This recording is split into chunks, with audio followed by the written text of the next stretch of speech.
Well, from a group of players giving maximum to the cause and the situation, given the decisions that were made, then I was very pleased with that side of things. First half, before we go on to the big talking points, the one main one, first half I thought we quelled the game defensively and did a good job with that. We didn't create as much as we have done recently. We definitely weren't as solid with, as clean and fluid with the ball as we have been recently, but they're a good side, we know that. But we defended very well. Sending off happens. I think the first one's touch and go, the first yellow, the second yellow's a yellow, that's the way it goes. And then second half we changed the shape, and I thought that worked well because we wanted to take the sting out of the game, the heat, them kicking into the cop end and all them things, and I thought it worked really well. They were really distant efforts and long distance efforts. And then of course the penalty changes it. And then it's difficult after that to try and then change the format and the mental format to come out and play more aggressively on the attacking side of the game.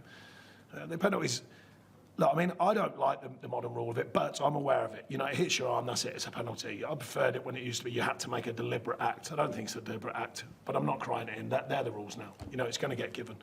I must say, and I said, I think in a few interviews, I don't know about you, but I'm getting bored of all this running over to the TV, because we all know what's going to happen, don't we? I don't know what the strike rate is, but it's probably like 99% chance that the referee's going to give whatever he's been told in his ear. So I'm like, I can't really see that. They're talking about speeding the game up. Why not just get on with it? You've got someone in an office with 47 views. If it's a penalty, it's a penalty. You know what I mean? I don't really get that bit. But anyway, that's an aside. That's for the greater good, I think, rather than today's game.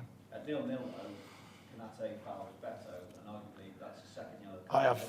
I have no clue. I have no clue. I've asked the referee. He said he didn't feel that it was a bookable offence, and he felt that straight away. I don't know what is then, because I'd like to think there's a lot of fair-minded people in football, and I think people who are here today would be stunned. Oh, that's not a second yellow. Oh, their manager. I mean, fair play to him. He took him off as quick as he could.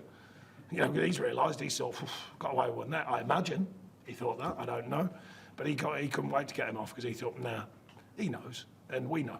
The other effectively said in post-match interviews as well that he felt that he was fortunate to get away. No, that's fine. No, fair play. You know, because you know we all. I mean, there's times it's difficult to be honest as a manager, but I think that's an honest view. It's easy to say when you win, of course, but I don't want to bleat too much about the fact that we lost because we did lose. But I don't want to talk about referees, especially in games like this. And it's rare. I can't remember the last time I spoke so openly about referees and decisions, but that one's incredible to me. I mean, I got a yellow card. I don't even know how I got a yellow card. It was like a near impossibility. I don't know what for just literally gesticulating like everyone in the stadium was probably thinking, oh, well, the Liverpool fans have got away, well, now fans are going crazy, going, what's going on here? And you get a yellow card for that. I mean, that's just ridiculous. Sorry to push on this, but does it concern you when a referee turns to you and says he didn't feel it was a second yellow card in that moment? Well, I've seen the footage actually back, and it literally within a second is going, no chance, no chance. And I'm thinking, you haven't even given yourself thinking time. Whereas Ashley Young, he stepped away, give himself thinking time, decides it's a yellow.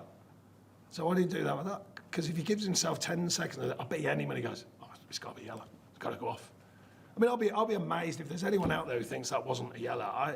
Especially in the modern game, let's have it right.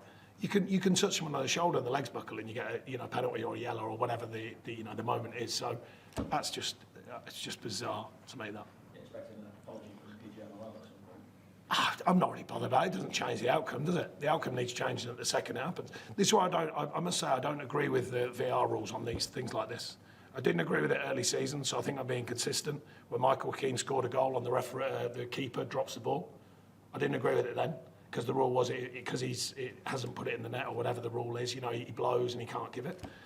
I don't agree with it. You know, I think that today is where VR should step in, rightly or wrongly, just go right.